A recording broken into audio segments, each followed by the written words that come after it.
Jim, who you've been corresponding with for a long time, right? You need to change your wire instructions for payment. We have a new payment procedure. And they think they're corresponding with the same person, but they're not because that email box has been compromised and that person was sitting there patiently waiting for this moment to happen. And then they interject their change of instructions.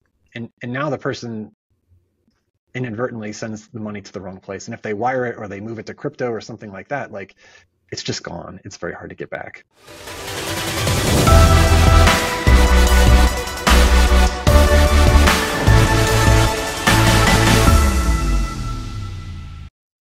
Hi, everyone. Welcome back to the InvestBall podcast. My name is Cam. We're pleased to welcome Geoff for our first episode of season 2. Geoff is the CIO at Valmark. Valmark is an investment advisory firm servicing over 400 advisors. And Geoff's also been in the technology sector for over 25 years with a keen focus on the cyberspace. Geoff, welcome. Thanks, Cameron. Excited to talk about some cyber stuff today. Yeah, so I guess, maybe to frame it a little bit, you see in the news a lot of data breaches, a lot of very big financial firms getting caught up in this mess. So just curious, to see the landscape right now, like where the weak points are in the chain, really, where advisors can end up focusing in to prioritize cybersecurity. Yeah, so you hear a lot about the big stories that make the news, but there's a ton of events that happen every day with just everyday people that never make the news. And if you think about like an advisor, especially somebody kind of maybe more independent or out on their own, they're dealing with large amounts of money, but they might not necessarily have a full cyber tech team. I mean, they're typically probably outsourcing some of those functions, and they've got they wear a lot of different hats. They got to service their clients. They have to be a business owner. It's just one of the many things they have to do. But it can definitely be risky considering how much money they move around. So having some focus and attention on it is really important because I think it's probably one of the top risks. I mean, recently I just went through my FINRA continuing education, and it was all about like half of it was about cybersecurity and ways to prevent breaches. So even the regulators, they realize that in terms of risks, this is one of the biggest risks people are facing right now. And do you find the weakest link there is within systems? Is it within like client and advisor touch points? Yeah, so I think the simple, straightforward answer is I would say clients and people, also just people in general, social engineering, more specific clients. I think there are some tools that can definitely help to mitigate some of those risks. But at the end of the day, I think some of the most important things to do are just like security awareness training. And important to educate clients as well, because like I think about like my parents, like my mom is, in her 70s. She's not getting any sort of like corporate or regulatory training or anything like that, right? She's just living her best life. And she might have me to talk to her about it. But a lot of advisors are in a similar situation where a lot of their clients may be older or, they're not getting this education elsewhere. They might get a 2-minute clip on the local news. So I think providing some resources for clients is helpful to help mitigate some of this, since it is the weakest link, right? And do you find like there's impersonation attacks where like a criminal might think that it is a advisor reaching out to them or the client might think it's a advisor reaching out to them? Yeah, or actually vice versa. Sometimes it's the flip. Sometimes it's the client that gets compromised and the advisor thinks they're talking to their client, but they're not. Oh, somebody really? else. Yeah. I'd say that's is a general category. I think one of the biggest areas is what we call business email compromise or just email compromise. I talk about having 2-factor authentication on your email accounts. And a lot of times people don't do that. Mm-hmm. And then these hackers will compromise their account. And what we've seen is it used to be years ago, people would try to just get in and take some sort of action right away, right? Like they would try to like spam all your contacts or something. But right now what they do is they just sit and wait, and they're really patient, and they've set up some sort of like monitoring system, whether it's a human or some sort of computer program scanning, and they're waiting for what we call like money in motion, right? And this is even for like, maybe you've heard of stories of like somebody's working on like a large construction project, right? And they've got a communication pattern set up like, hey, and they're going to send payment. And at the last minute, the third party hacker swoops in and says, oh, hey, Jim, who you've been corresponding with for a long time, right? You need to change your wire instructions for payment. We have a new payment procedure. And they think they're corresponding with the same person, but they're not, because that email box has been compromised and that person was sitting there patiently waiting for this moment to happen. And then they interject their change of instructions. And now the person inadvertently sends the money to the wrong place. And if they wire it or they move it to crypto or something like that, like it's just gone. It's very hard to get back. Right. Interesting. So do you find there's a migration away from using email correspondence to like a secure platform to communicate to and from? Yeah, I mean, most people now like firm policies will include some sort of what they call out of band communication. So you actually need to call people. Like if you're going to do some sort of interaction, and the other tip I would say is if you've got money in motion, try to put that through a bank rather than through an investment type vehicle, right? So you know, have a connection up to your banking information with your investors. You could transfer it to your bank, but then do the actual like money movement, like wire sort of through your bank. They're much better set up to handle those kind of situations, I think. Right.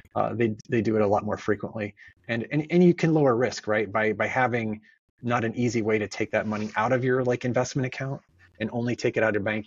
Leave a low balance in your bank account. Only move the money in when you're ready to like make the transaction. I think you're just going to mitigate a lot of risk.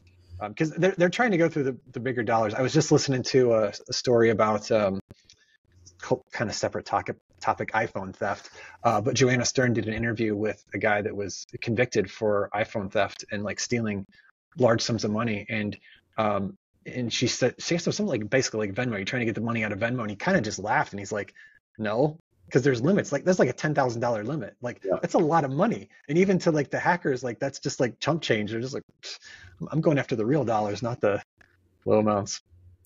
I wonder, like you made the point on picking up the phone more, and then you hear in the news about all the deep fakes. I haven't seen yet a Mm. real convincing one yet, but I wonder if there's the ability. I have heard of actually a few hackers who've impersonated like a grandmother, or a child of like a grandparent, and calls the grandmother to, ask them for like a $500 of Walmart gift cards. Like we know, those gift card scams. So I'm wondering if that can end up coming into the space as well. Uh, yeah, that is terrifying. So, and you bring up a really good point. So one of the things we've also seen is again with this concept of hackers are patient now. What we've seen in some cases is a hacker will. So if you're my client, right, and I'm going to call you, you have a number on file with me. I know that's a good number. We've corresponded it over a period of time. What they'll do is they'll try to send in through another channel, like send in an email, say, hey, I got a new phone number. Can you update my phone number to the latest number? Somebody puts it in their official like CRM system, whatever. They wait, and then they call back later and try to get you to use the new number that you put on a file officially. So uh, Interesting. yeah, so I'd say so it kind of goes along with the voice authentication, right? So you might think if someone's using a deep fake, if they change the number, so you got to be really attentive if you're making any changes like that into your systems to just verify that that it actually is indeed correct. Yeah, it's like anything going forward, you need to have like a Zoom call or an in-person meeting over to like verify they actually are who they are. Yeah, that's a good point. Maybe we'll start seeing more of that now. It's not only just you have to do the. Although I don't know if you've seen the latest Taylor Swift I'm not a big AI. Swiftie. I don't know about you. I'm not either, but it's crazy. I've seen these like on social media where people are like, it's the Taylor Swift filter, and I'm thinking the security person in me is going like, oh my gosh, like now people are gonna like, to your point, you think you're doing a Zoom authentication, but no, somebody just used a Cameron Zoom filter, and now Yeah, they think it's you. that's funny and scary at the same time. It's scary at the same time, yeah. So is there anything that you'd say is like a tip, like let's say I'm a independent guy, I've launched my own practice. I don't have the heavyweight Geoff Moore on my team to help prioritize cybersecurity. Is there some like tips that you can implement, or some platforms you can end up implementing to safeguard? Yeah, so I guess a couple things. One, I would, even though it might be expensive, use some sort of like third party to help you, right? Whether it's they call them MSPs, managed service providers, or MSSPs, managed security service providers. So I would probably get one of those to help you. You just spend a small monthly retainer with them. But the other really, really big one is, regardless of what service you're using, set up two-factor authentication. Like, just for some systems, it's like an afterthought to turn that on. Like, they'll leave it up to you to just turn on later. Always turn that on. Even if you think it's something that's, I don't think there's anything relevant in here, just turn it on. That's probably one of the biggest ways to mitigate like theft of credentials, because they have to have your phone typically then. Do you find on So the 2FA, so I move more now to using like an authenticator app off mhm. of email or off of text message, just Yeah, because, like yeah, if I'm logging in with that email and it's compromised, then they yeah, can't get the verification links. And then you hear yeah, stories about SIM swapping where they can steal the SIM card or hijack yeah, the SIM card and they yeah. can skate around the 2FA. Spot on, Cameron. I even as a security person, I feel like I was a little slow, because no one wants to like set up like a bunch of different authenticator apps, right? Like, Yeah. that's kind of like, it's just a pain. And it's easier just just send it to my cell number. Like, that's convenient. But I was reading a story about a woman who was SIM swapped, and when I actually read the details of how difficult it was to get her money back, and the person had like opened up uh, another credit card account under her name, and it was just I just realized, like, oh man, it's real. It does happen. And if you think about it, like, with the SIM swapping, for those that don't know, like, SIM swapping is simply like, the SIM card is kind of like the unique identifier inside of your phone that identifies you. And if somebody can swap that, or either physically swap it, or sometimes at the phone carriers, they can do some things to turn the numbers around. So if you think about your security is then being entrusted to whoever that person is at the phone company. Hmm. Um, I don't know. I wouldn't necessarily want to trust that, especially if it's protecting uh, my assets, whether stocks, ETFs, or like crypto or something like that through that. So yeah, I think you're spot on. I'd say use the Authenticator app for sure, for sure. Possible. The other thing you can do, this is getting super nerdy, is Great. sorry, this is a YubiKey. It's a little bit more complicated to set up, but you have to then have that physically present with you, and you either tap it to your phone or you plug it into your device. About a year ago, I kind of got turned on to that, and I think that's been really helpful. The other thing you can do is, a lot of these services allow you to use like a Google account. Like, if you've got your Google account, you can Yeah. either sign up with email or you can sign up with a Google. So what I did is, I just signed up. A lot of times now I'll just use my Google account. My Google account is protected with my YubiKey, is is my two factors. So it's a service that might maybe be difficult to use, or I don't want to use another authenticator app, or it doesn't support a YubiKey, but they'll support Google. Well, now I'll just use my Google account. It supports YubiKey. It's like really, really locked down. Um, Interesting. I didn't know you could use I've used those tokens back like when I worked at a big bank, but I didn't know you mhm. could end up leveraging that with Gmail or with Google. Yeah, yeah, a lot of services will support it though. Just quick tip though, if you do decide to go down the YubiKey route, make sure you buy two. Buy two. And I like the one that's the NFC. So this is a USB-C NFC, because then you can just tap it to your phone. Um, Oh, interesting. but you want to get two, because if you lose that bad boy, you are out of luck. So make sure you have two, and you put both of you link both of your keys to your account. Oh, interesting. Okay.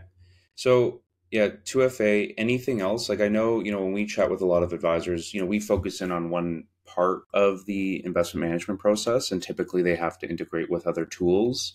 Mm. Is there any considerations on I'm building up my advisor tech stack and making sure you're methodical on how data passes through those systems? Yeah, yeah. I think you just said it. Like, you just have to be methodical, and you can't just trust, and you have to do a little due diligence and ask some questions. Like, especially in the fintech space. I don't know if you follow. There's a guy, Michael Kitces. He's got this thing called the fintech map. There's like, Yeah. hundreds, and there's so many different tech providers out there, and especially newer startups, they might not have the security posture you think they do. So I definitely ask some questions like, where are you hosted? How are you set up? Do you have a SOC 2? Were you audited? What security controls have you put in place? We evaluate new vendors for our advisors. And there's been a few times, especially with sort of newer startups, I'll start asking some questions and they're like, oh, well, we're in Amazon. I'm like, okay, well, great. But like, how are you set up? And they're like, well, but Amazon's secure. And I'm like, well, yeah, it's just a platform. How are you configured with it? Like, that's the question. You can be completely, you know, wide open at Amazon, or you can be like, Fort Knox. It's all about how you configure it. So, uh, especially when it comes to PII data, like, that kind of thing, that's where you got to pay more attention. In financial services, it's almost always some sort of PII, whether it's, you know, clients' personal information, whatever. Yeah, it's an area that, like, when we've been building out the product to make sure, we don't want to be a vacuum and suck up all the information behind a client. Like, we want to make sure we only care about a portfolio ID and the holdings. So if anything did ever get compromised, it's never a weak point where we have like a social security number stored in there as well, or like someone's address, where like you can end up mapping those assets back to a specific individual and end up hijacking anything. Yeah, that's awesome. I think that's a little bit more challenging to do, probably, right? I'm sure you guys had to be very thoughtful in how you architect and design to do that. Yeah. And it might have been easier to just suck it all in, but now you've got a bigger risk should that day ever come. Yeah, and it's, more risk for us to carry. It's more risk for an advisor to end up moving over as well if it is that vacuum. And like you said, like I have to sit down with a CIO at a company and discuss with them our data weak points. And if it is, hey, we require all of this information, but it's not really needed, then why would I want to ingest that? Here's the other thing I'd say for individual small businesses. A lot of times we think about cloud-based solutions. And back in the day, we talk a lot about backup, disaster recovery, those sorts of things. And now there's kind of an assumption that the cloud providers got that all handled. And in some cases, that's true. That maybe contractually, like they've done things to protect themselves, but sometimes not. And you want to use another system to back up and protect that data should something like ransomware happen to you or some other bad event inside that system. I've had some stories of friends locally that have even used like Microsoft, and you think like, oh, it's all bulleted up. But if you look their terms and conditions, they're like, we're not your backup provider for your email. You need to have another system. And I've had advisors like, I don't know what happened at Microsoft, but his inbox was just gone. Oh, wow. It's only happened once, but it was like, and had he not had a third party backup, it just would have been gone, or Yeah. or I remember whatever. Google having that not too long ago, where I think they lost a lot of people's Gmail data and it took a while to end up restoring it. Yeah. So, and there's a lot more solutions out there today that will allow you to take a backup of some other cloud system and just keep it in another repository. So where do you see the trends in the industry on, integrating with different products and prioritizing cybersecurity? Like, I'm wondering if we see like a little bit of a reversion back to like old school tech, like it's, instead of it being all web-based, it is more like desktop focused. I don't know. The big trend I would like to see reversed. I've got a friend that he started a company called Collide, which does security. And one of the trends he talks about is this idea of making more security features available in the base package. So you'll see, like in a lot of software, you don't get the security features until you pay up into the higher tiers. And it's like, man, that just seems like a bad trend. I mean, I understand why, because people will pay for it, but so this is maybe just me being hopeful. The trend, I hope, is that more of those security features are going to get baked down into the base packages essentially for people, and tools being just secure out of the gate versus having to be an extra thing people pay for. Because if you're not as aware and you're reading through this alphabet soup of acronyms that you don't understand, you're going to go, I don't know what that is, so I probably don't need it. You're just going to get the least expensive option. And is that typically like they upcharge for like MFA, or is there other aspects on data? I've seen it a lot with like logging or like audit records. So like, and you might think, oh, it's not going to happen to me. But if it does happen, it's very helpful to go back and play back the event to see what happened, because you're going to have reporting requirements with different states. And if you've got a good audit trail, then you might have to limit the amount of reporting you'd have to do, or you can be more confident in telling your clients like, yes, data was compromised, or we had an event, but your data's fine. And those audit records are what's going to help you be able to make those determinations. Yeah. Okay. So yeah, I know we covered off how advisors kind of dealing with their clients a little bit more compliantly. And then, I guess maybe just to close the loop a little on, I might not be a cybersecurity expert, but like, what are some high level questions I could ask a potential vendor where I might not know if what SOC 2 is, but I can ask Yeah, some of these questions just to do a bit of a smell test. just do a smell test. Yeah. So like, hey, do you have MFA? Like question one, just like how do you protect your data? Like I gave my data to you. Tell me how you're protecting it. Like Yeah. and kind of lay and have them explain it in layman's terms. Like, hey, we have a backup. I've got data in spot A and I put it over in spot B, every night, or I replicate it real time, or I'm in AWS or I'm in Azure, whatever. I'm in these cloud systems, but I'm using two different sites. Like that's, you know, probably a little bit easier to talk through, or just like tell me some of the things that you guys have done with security. Like oh, and then they could kind of rattle off some of these things, but basically like how are you keeping the data safe? Kind of what frameworks are you guys using? How close do you use them?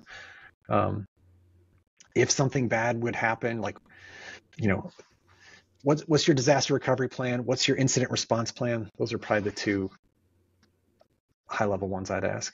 Okay. And you might not need to know the answer. If you know that they're being a bit shady with their response, then that's probably enough. Yeah, that'd be a red flag, right? And then maybe have your a lot of times we don't feel like we want this. We're talking to the vendor. It's a cloud-based system. We don't need the IT pro in, but maybe bring in an IT pro or have that MSP that you might be working with. Maybe just have them sit in and ask a couple questions alongside you. Yeah. Okay. Um, well, Geoff, maybe we'll park it there. I would love to bring Yeah, you back and talk a little bit more on the marketing side as well. yeah, I know you're very passionate about that. I know it's a very yeah, big topic for advisors as well. yeah. I'm curious, if you wanted to do a quick plug anywhere people can find you if they want to learn more about Oh, cybersecurity. yeah. So probably the best ways to reach out to me is just LinkedIn. So um, Geoff Moore on LinkedIn, Valmark, not to be confused with the author Geoff Moore, who's like a big tech writer. But yeah, Geoff Moore, Valmark, LinkedIn. I'd love to connect with you and just learn more. Okay, lovely. Well, everyone, appreciate you tuning in. We're chatting with a lot of top 100 minds in the advisor space this year. So stay tuned. We'll have more guests just like Geoff on. Geoff, thanks again.